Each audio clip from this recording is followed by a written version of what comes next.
22 जुलैची पहाट, दिल्लीतल्या जंतर मंतर परिसर आणि हजारो विद्यार्थ्यांचा उसळलेला आवाज ही फक्त एका आंदोलनाची घटना नव्हती, तर संपूर्ण देशभरातील विद्यार्थ्यांच्या असंतोषाचा उद्रेक होता.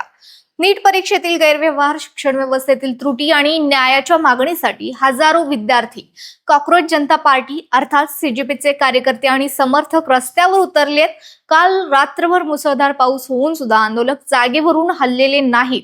लढेंगे जितेंगे अशा घोषणांनी संपूर्ण परिसर दुमदुमून गेला. नमस्कार, मी गौतमी शिकलगा. तरुण भारत संवादच्या आजच्या जंतर मंतर रणांगण विशेष बुलेटिन मध्ये आपल्या सर्वांचं स्वागत. आजच्या या खास बुलेटिन मध्ये आपण पाहणार आहोत राजधानी दिल्लीतील जंतर मंतर वरून येत असलेले सर्वात मोठे आणि काही लाईव्ह अपडेट्स. सगळ्यात आधी आज सकाळपासूनचे महत्त्वाचे लाईव्ह अपडेट्स आपण पाहूयात. आंदोलकांनी चलो संसद मोर्चा काढण्याचा प्रयत्न केला असता पोलिसांनी त्यांना रोखण्यासाठी मोठा बंदोबस्त लावला. परिस्थिती हाताबाहेर गेल्यावर पोलिसांनी लाठीचार्ज आणि अश्रुधुराचा वापर केला, ज्यामध्ये अनेक आंदोलक जखमी झाले. मुसळधार पावसात सुद्धा आंदोलकांनी जंतर मंतर सोडलं नाही. एकीकडे रस्त्यावर हा संघर्ष सुरू असताना दुसरीकडे पोलिसांच्या या कारवाईनंतर अनेक विद्यार्थ्यांनी गुरुद्वार बंगला साहिब इथं आश्रय घेतला, जिथं त्यांना अन्न आणि वैद्यकीय मदत पुरवली जाते. याच वाढत्या तणावाच्या पार्श्वभूमीवर सुरक्षेचे कारण देऊन जनपथ, राजीव चौक, पटेल चौक आणि केंद्रीय सचिवालय ही 4 महत्वाची मेट्रो स्टेशन्स बंद करण्यात आली आहेत. परिस्थिती नियंत्रणात आणण्यासाठी पश्चिम बंगाल आणि कोलकात्याहून CRPFच्या 20 अतिरिक्त तुकड्या तातडीनं दिल्लीत बोलावण्यात आल्यात. रस्त्यावरील या तणावाच्या वेळेस कायदेशीर पातळीवर ही एक मोठी घडामोड घडली. जंतर मंतरवर विद्यार्थ्यांवर झालेल्या लाठीचार्ज प्रकरणी सर्वोच्च न्यायालयात याचिका दाखल करण्यात आली होती. मात्र न्यायालयाने या याचिकेवर तात्काळ सुनावणी करण्यास नकार दिलाय. एकीकडे न्यायालयात याचिका फेटाळली गेली असली तरी दुसरीकडे संसदेत मात्र मुद्द्यावरून जोरदार वादळ उठलंय. केंद्रीय संसदीय कामकाज मंत्री किरेन रिजिजू यांनी लोकसभेत स्पष्ट केलं की सरकार नीट पेपर फुटीच्या मुद्द्यावर नियमानुसार संसदेत चर्चेस पूर्णपणे तयार आहे. याच संदर्भात केंद्रीय शिक्षण मंत्री धर्मेंद्र प्रधान यांनी लोकसभा अध्यक्ष ओम बिर्ला यांची भेट घेतली. दिल्लीतील या आंदोलनाचे पडसाद आता थेट मुंबईत सुद्धा उमटू लागले. मुंबईतील चेंबूर परिसरात विद्यार्थ्यांनी शिक्षण मंत्री धर्मेंद्र प्रधान यांच्या राजीनाम्यासाठी आक्रमक आंदोलन सुरू केलं. पोलिसांनी या ठिकाणी काही आंदोलक विद्यार्थ्यांना ताब्यात घेतले. त्यानंतर दिल्लीतील घडामोडींनंतर महाराष्ट्रात सुद्धा राजकीय वातावरण प्रचंड तापलं आहे. सीजेपीच्या समर्थनार्थ आणि राहुल गांधी यांच्या अटकेच्या निषेधार्थ विजय वडेट्टीवार यांच्या नेतृत्वाखाली मुंबईत काँग्रेसने जोरदार आंदोलन केलं. तर दुसरीकडे राहुल गांधी यांनी पंतप्रधान निवासस्थानाबाहेर केलेल्या आंदोलनाचा निषेध म्हणून मुंबई भाजप अध्यक्ष अमित साटम यांच्या नेतृत्वात भाजपने राहुल गांधींविरोधात मुंबईत निदर्शने केली आहेत.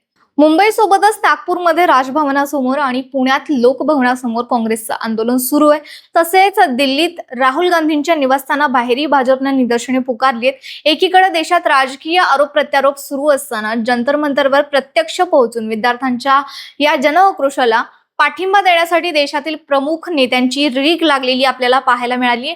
या संपूर्ण आंदोलनातील आजची सर्वात महत्वाची राजकीय बातमी म्हणजे ज्येष्ठ नेते शरद पवार आणि खासदार सुप्रिया सुळे यांनी काल जंतर मंतरवर जाऊन सीजेपीचे संस्थापक अभिजित दिपके यांची भेट घेतली होती. त्यानंतर आज त्यांनी थेट पंतप्रधान नरेंद्र मोदी यांची भेट घेतली आहे. शरद पवारांनी जंतर मंतरवरील आंदोलकांचा विद्यार्थ्यांवर झालेल्या लाठीचार्जचा मुद्दा आणि पेपर फुटी संदर्भातील उपाययोजनांवर पंतप्रधान मोदींशी चर्चा केल्याची माहिती समोर आली. शरद पवारांच्या या भेटीमुळे आता सरकार पातळीवर काही मार्ग निघणार का याकडे सर्वांचं लक्ष लागलंय.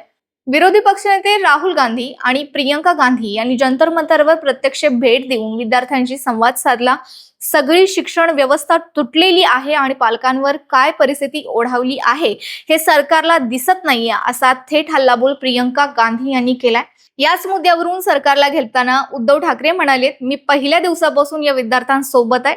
आज सत्तेत असलेल्यांच्या डोक्यात हवा गेली आहे. या सरकारपेक्षा इंग्रज परवडले, अशी घणाघाती टीका त्यांनी केलेली आहे. राजकीय नेत्यांपाठोपाठ आता आंदोलनाचे केंद्र ठरलेल्या जंतर मंतरवर मनोज जरांगे यांनी सुद्धा हजेरी लावली. मनोज जरांगे यांनी जंतर मंतर गाठून आंदोलकांची भेट घेतली आणि काहीही झालं तरी जंतर मंतरची जागा सोडू नका, गोरगरिबांच्या लेकरांवर लाठीमार करणारे या सरकारला धडा शिकवा, असा थेट इशारा त्यांनी केला. याच आंदोलनाच्या पार्श्वभूमीवर अरविंद केजरीवाल यांनी उद्धव ठाकरेंची भेट घेऊन संयुक्त पत्रकार परिषद घेतली. सरकार जेवढा थांबवण्याचा प्रयत्न करेल हे आंदोलन तितकंच वाढेल असं ते म्हणाले. या सर्व नेत्यांसोबतच अखिलेश यादव, मनीष सिसोदिया, संजय सिंग, स्वाभिमानी शेतकरी संघटनेचे राजू शेट्टी आणि राष्ट्रीय समाज पक्षाचे महादेव जानकर यांनी सुद्धा जंतर मंतरवर पोहोचून आंदोलनाला पाठिंबा दिलाय. राजकीय नेत्यांच्या पाठिंब्यासोबतच आता सामाजिक आणि कला क्षेत्रातील दिग्गजांनी सुद्धा या आंदोलनात उडी घेतलेली पाहायला मिळते. या आंदोलनाचा मुख्य चेहरा असलेले सोनम वांगचुक यांनी उपोषण सुरू ठेवलं होतं, मात्र प्रकृती खालावल्यानं त्यांना तातडीनं रुग्णालयात हलवण्यात आलं होतं. रुग्णालयातून संदेश देताना ते म्हणाले, लाखो विद्यार्थ्यांचे भविष्य अंधारात आहे. जबाबदारी निश्चित होईपर्यंत लढा सुरूच राहील. कला विश्वातून पाठिंबा देताना प्रकाश राज आणि शबाना आझमी म्हणाले, शांततापूर्ण मार्गाने आंदोलन करणाऱ्या विद्यार्थ्यांवर बळाचा वापर करणं अत्यंत चुकीचं आहे. सरकारने तात्काळ विद्यार्थ्यांचं ऐकून घेतलं पाहिजे. दुसरीकडे या सर्व विरोधाला उत्तर देताना भाजप खासदार कंगना रनौत यांनी विरोधी पक्षावर टीका केली. पंतप्रधान नरेंद्र मोदी हे जगातील सर्वात लोकप्रिय नेते आहेत. राहुल गांधींच्या आंदोलनामुळे त्यांनी राजीनामा का द्यावा असा सवाल त्यांनी उपस्थित केलाय. या सर्व घडामोडींनंतर आता आंदोलकांची पुढील भूमिका काय असणार याकडे सर्वांचं लक्ष लागलंय. सीजेपीचे सौरभ दास यांनी स्पष्ट केलं आहे की आम्ही सरकारसोबत चर्चेसाठी तयार आहोत, पण आम्ही कोणत्याही नेत्याच्या घरी जाणार नाही. केंद्रीय मंत्री JP नड्डा किंवा शिक्षण मंत्र्यांनी जंतर मंतरवर येऊनच आंदोलकांशी चर्चा करावी असं त्यांनी स्पष्ट सांगितलंय.